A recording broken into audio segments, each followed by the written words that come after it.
Hey you guys, it's me Gemstone from tarotforhealing.com. I hope you guys are doing really well. This is your monthly astrological reading for the month of July. This is for Virgo. And my apologies for the sound and everything last time. Hopefully the sound is better this time around.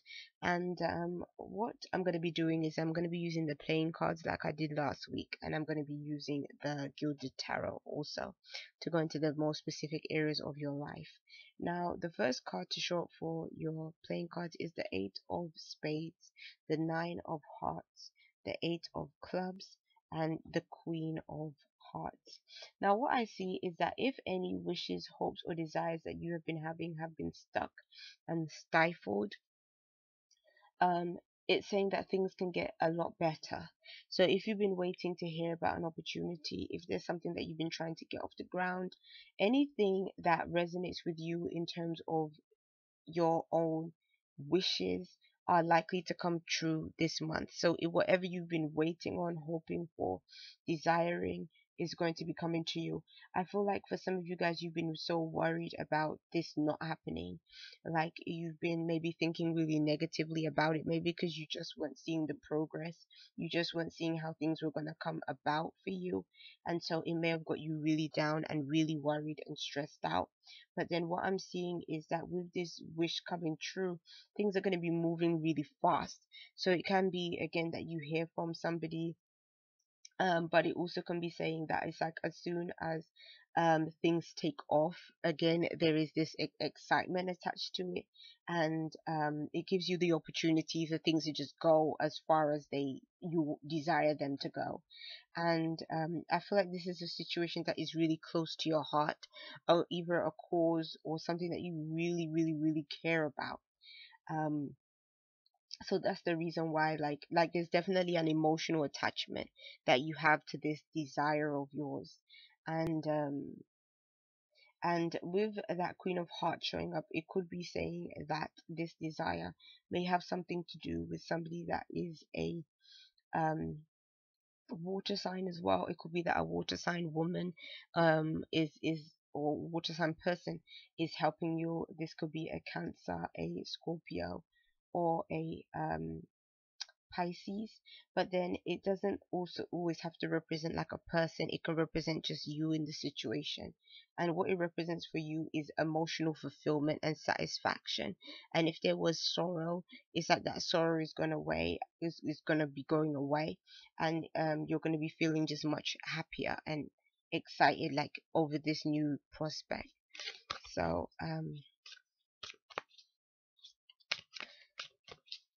when it comes to your finances, the card that's showing up for you is the Fool. So new work opportunities, new work environment, new opportunities for finances to come to you. Again, it might be that you took a leap of faith, you took a chance on something, and it's a fun opportunity. It's something where it's like you don't know how far it's going to go, but you're just excited on taking the journey and having that leap of taking that leap of faith into something that you truly believed in. It's almost like you're really going to be guided by how you feel within yourself. You're really going to be guided intuitively to new prospects that are going to be much better for you.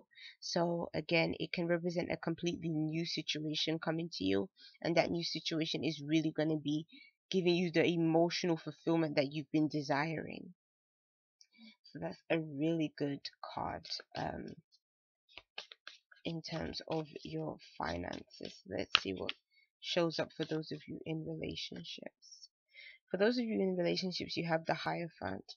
So this could mean a deeper connection when it comes to a relationship. It could mean marriage, commitment, loyalty, taking relationships much more seriously. And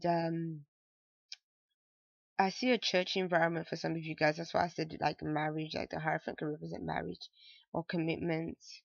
If you have a child, it could mean that your child is being christened as well.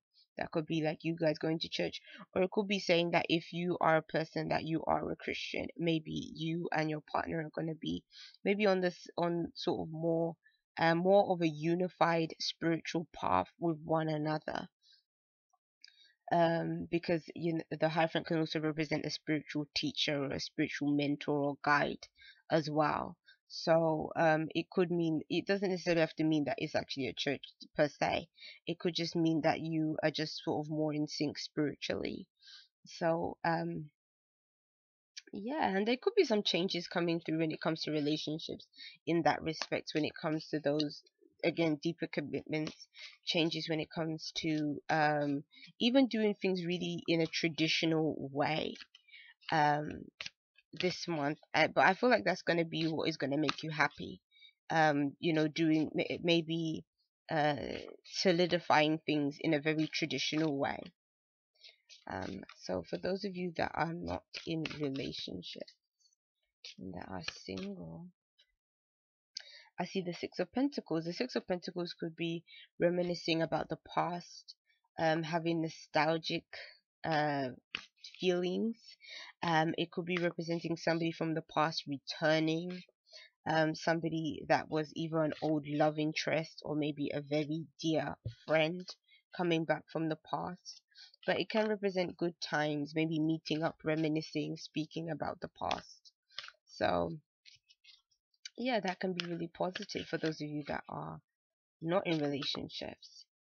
But for your spiritual card, let's see what shows up. Your spiritual card is the Seven of Wands. The Seven of Wands, that's quite interesting because up until this point, your cards have been quite positive looking generally in the direction that, everything is moving. Um, but what the Seven of Wands can represent is not being defensive. So this month, be careful about being very defensive, or be careful about maybe people that want to go up against you, or you feeling like your character is being attacked or your belief system is being attacked by somebody else. You may feel more inclined to stand up for yourself when dealing with situations like this. It doesn't have to be all a negative thing, because I guess where it can connect to you on a spiritual level, it could be saying that spiritually you just don't want to deal with certain situations anymore. Maybe your energies are becoming more sensitive to certain people. Um, and so it's almost like you don't want to be around maybe negative people anymore, or people that are just going to bring drama or conflict into your life. It's almost like you want to be more around people that are very loving, kind, and supportive, which I can totally and completely agree with. So this might actually be a time where maybe you even fall out of contact with certain people, just because maybe you just don't resonate with them anymore. Maybe you've kind of grown apart or become different people. Because as I can see for you this month, it's like you are embarking on new horizons. There are changes that you're trying to bring in. So it's almost like if somebody was to go up against you in terms of the changes that you are trying to bring in, you really will be standing up for yourself and almost like telling this person like to mind their own business, and that you're gonna do what you want to do, type of situation. And you're very committed to any kind of new beginnings that you're bringing in, so you're taking things very seriously. So yeah, that's your reading for the month of July. Peace and blessings to every single one of you, and thank you so much for rating, commenting, subscribing, and all that good stuff that you guys do. So I'll see you. Bye.